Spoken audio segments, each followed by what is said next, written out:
दोस्तों, I am Saroj. पहले आप मुझे स्मार्ट स्टडी विद एचपी पर देखते थे, लेकिन अब से मैं आपके लिए एक नया एजुकेशनल प्लेटफॉर्म लेकर आया हूँ, स्टडी एक्स सरोज। हेलो दोस्तों।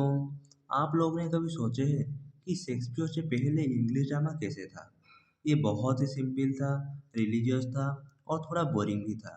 लेकिन फिर कुछ यंग और हाईली एजुकेटेड राइटर्स आए जिन्होंने ड्रामा को पावरफुल, पोएटिक और डेंजरस बना दिया। आज हम उन्हीं राइटर्स के बारे में बात करने वाले हैं जिन्हें इंग्लिश लिटरेचर में यूनिवर्सिटी विट्स कहा जाता है। So friends, please keep your notebook ready and listen carefully. University Wits Introduction. They played a very important role in the development of Elizabethan drama and prepared the ground for the coming of William Shakespeare. इन्होंने Elizabethan drama को develop किया और Shakespeare के लिए strong base तैयार किया। Before the rise of the university wits, English drama was simple, crude, and mainly religious. But after their contribution, English drama became rich in language, poetic in form, and powerful in theme.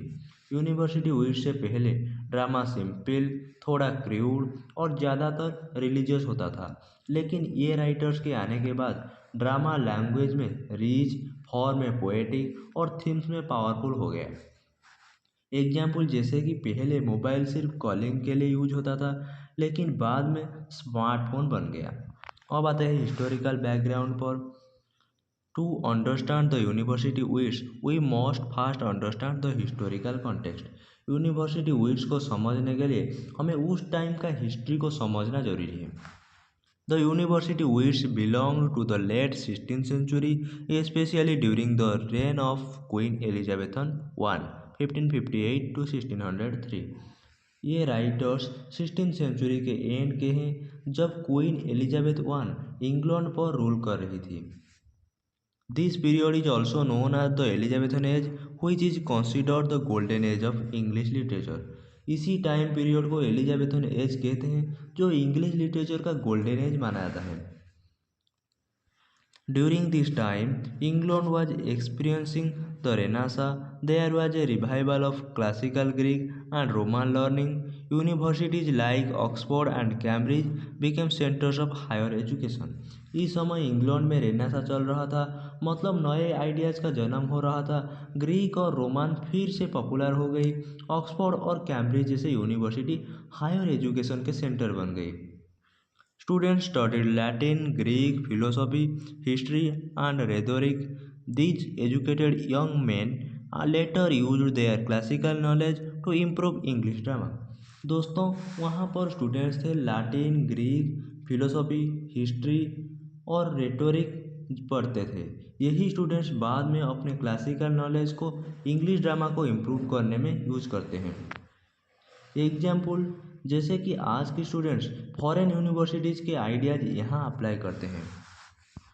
Meaning of the term university wits.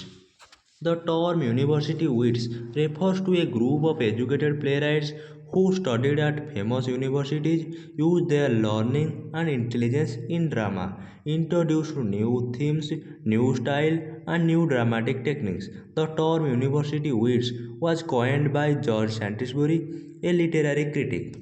University wits का मतलब है educated प्लेराइट्स का group. ये writers famous universities में पढ़े हुए थे, अपने नॉलेज को ड्रामा में यूज करते थे और नई थीम्स, नए स्टाइल और नई टेक्निक्स इंट्रोड्यूस करते थे। यूनिवर्सिटी विट्स शब्द जॉर्ज सैंटिसबरी नाम के लिटरेरी क्रिटिक ने दिया था। Why were they called university wits? They were called university wits because most of them were educated at Oxford or Cambridge. They were highly intellectual and scholarly. Their plays showed wit, learning, and classical influence. They looked down upon uneducated writers। इन्हें university wits इसलिए कहा गया क्योंकि ज़्यादातर Oxford या Cambridge से पढ़े हुए थे। ये बहुत इंटेलेक्चुअल और स्कॉलरली थे। इनके प्लेज में विट, लर्निंग और क्लासिकल इन्फ्लुएंस क्लियरली दिखाई देता थे। ये अपने आप को अनएजुकेटेड राइटर से ऊपर समझते थे।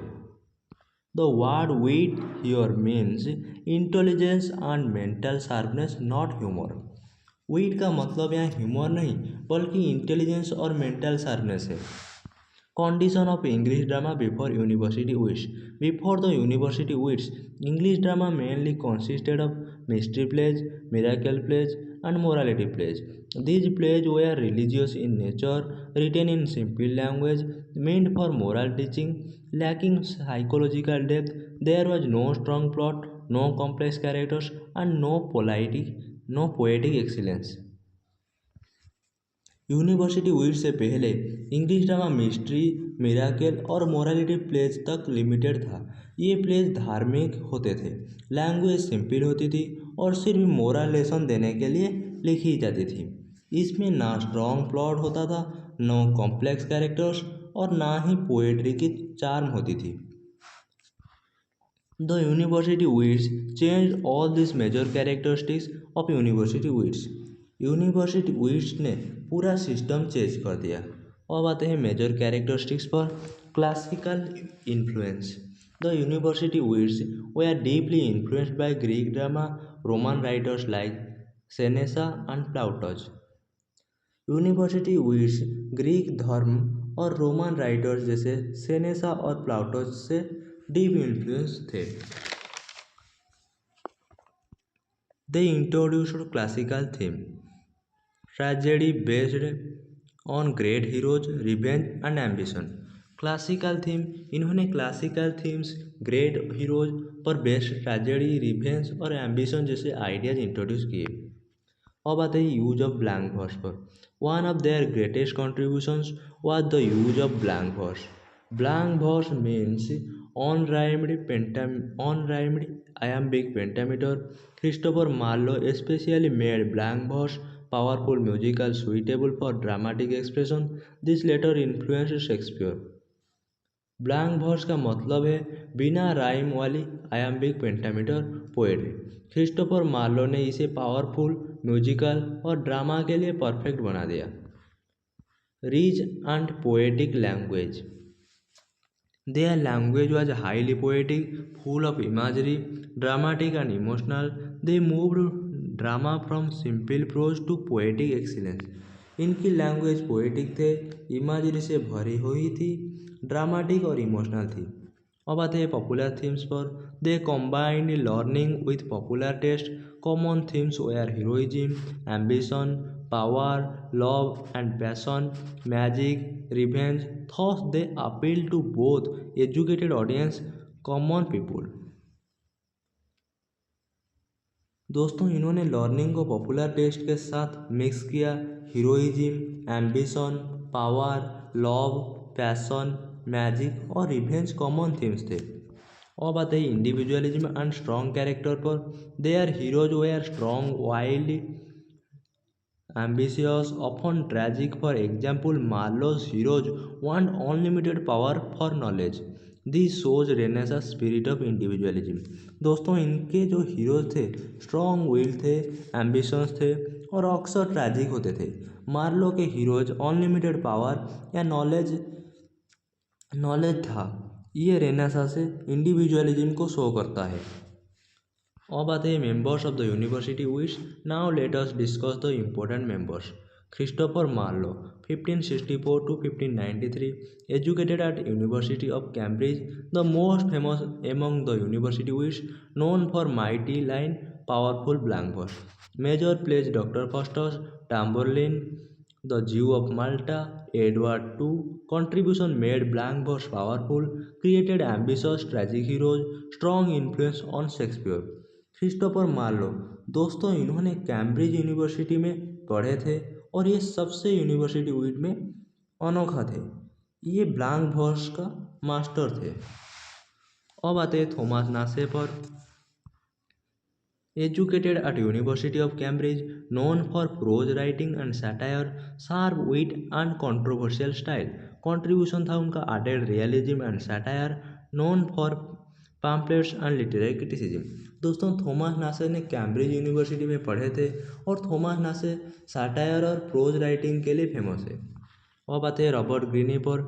Educated at Cambridge and Oxford, known for romantic comedies and prose romances. Important fact, he criticised Shakespeare as an upstart crow. Contribution था उनका popularised romantic drama, blended imagination with story telling. दोस्तों, Robert Greene romantic drama का writer थे और greeny ने Shakespeare को upstart crow बोला था। अब आते हैं थॉमस लॉज पर। Educated at Cambridge and Oxford, poet, dramatist and prose writer. Contribution था romantic themes, his prose work inspired Shakespeare as you like it. दोस्तों, थॉमस लॉज भी रोमांटिक राइटर थे। शेक्सपियर का एज यू लाइक इट का source थे Thomas Lodge. अब आते हैं जॉन लाइले पर। Educated at university of Oxford, known for euphuism, a highly ornate prose style, major work यूफिसेस। Contribution the influenced English prose style, wrote court comedies for educated audience. दोस्तों, ये Oxford University में पढ़े थे John lily. यूफिज्म का founder थे lily और audience का लिए लिखते थे। अब आते हैं जॉर्ज फिलिपर। Educated at university of Oxford, known for poetic drama, major works था the arrangement of Paris, the old wives tale. Contribution musical language, mythological themes. दोस्तों, जॉर्ज पिली ऑक्सफोर्ड यूनिवर्सिटी में पढ़े थे और ये पोएटिक और माइथोलॉजिकल ड्रामा करते थे। अब आते हैं थॉमस किड पर। Not university educated, still considered a university wit because of his style. Major work the Spanish tragedy. Contribution था popularised revenge tragedy, influenced Shakespeare's Hamlet. दोस्तों, ये कोई भी बाकी के जैसे यूनिवर्सिटी अटेंड नहीं की थी, लेकिन उनको रिवेंज ट्रेजेडी का फादर कहा जाता है। द स्पेनिश ट्रेजेडी इन्होंने लिखे थे। University wits and Shakespeare. The university wits came before Shakespeare improved the dramatic form. University wits Shakespeare से पहले आए और ड्रामा का फॉर्म को इम्प्रूव किया था। Made English drama ready for greatness, Shakespeare learn from them, improved their techniques, surpassed them in depth and balance. Shakespeare ने इनसे सीखे टेक्निक्स को इम्प्रूव किया और डेप्थ और बैलेंस में सबको सरपास कर दिया। Thus the university wits were pioneers and Shakespeare was the perfection. University wits pioneers थे और शेक्सपियर परफेक्शन थे। Decline of the university wits. Many university wits lived unstable lives, died young, faced poverty. दोस्तों, ज़्यादातर university wits unstable life जीते रहे और young age में मर गए और पॉवर्टी का सामना किए। By the time Shakespeare rose, their influence declined but their contribution remained permanent. दोस्तों, जब शेक्सपियर राइज हुए तब यूनिवर्सिटी विट्स का इन्फ्लुएंस कम हो चुका था, लेकिन उनका कॉन्ट्रीब्यूशन परमानेंट था। अब आते हैं कंक्लूजन पर। To conclude, the university wits were educated playwrights of the Elizabethan age, brought classical learning into English drama, improved language, form and themes, prepare the foundation of Shakespeare. Without the university wits, Elizabethan drama would not have reached its highest glory. Conclusion में university wits Elizabethan age का educated playwrights थे जिन्होंने classical learning को English drama में ज़्यादा लाए और Shakespeare के लिए स्ट्रॉन्ग फाउंडेशन बनाए।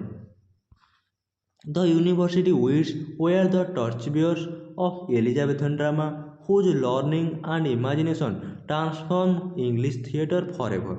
The university wits were the torch bearers of Elizabethan drama, जिन्होंने इंग्लिश थिएटर को हमेशा के लिए बदल दिया। तो हमने देखा कि यूनिवर्सिटी विट्स एलिजाबेथन एज का एजुकेटेड राइटर्स थे जिन्होंने इंग्लिश ड्रामा को बिल्कुल बदल दिया। They introduce to classical learning, blank verse, strong characters and powerful themes. अगर यूनिवर्सिटी विट्स नहीं होते तो शेक्सपियर जैसे ड्रामाटिस्ट नहीं होता। इन्होंने जमीन तैयार की, शेक्सपियर उस पर महल खड़ा किया।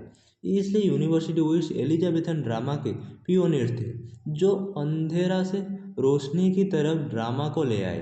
यूनिवर्सिटी विट्स परफेक्ट इसलिए नहीं थे, लेकिन इम्पोर्टेंट इसलिए थे क्योंकि इन्होंने ड्रामा का डायरेक्शन बदल दी थी। अगर आपको ये वीडियो अच्छी लगी हो तो वीडियो को लाइक करें, दोस्तों को शेयर करें और channel smart study with SP को सब्सक्राइब जरूर करिए। नेक्स्ट क्लास में हम नई टॉपिक के साथ मिलेंगे, तब तक के लिए धन्यवाद।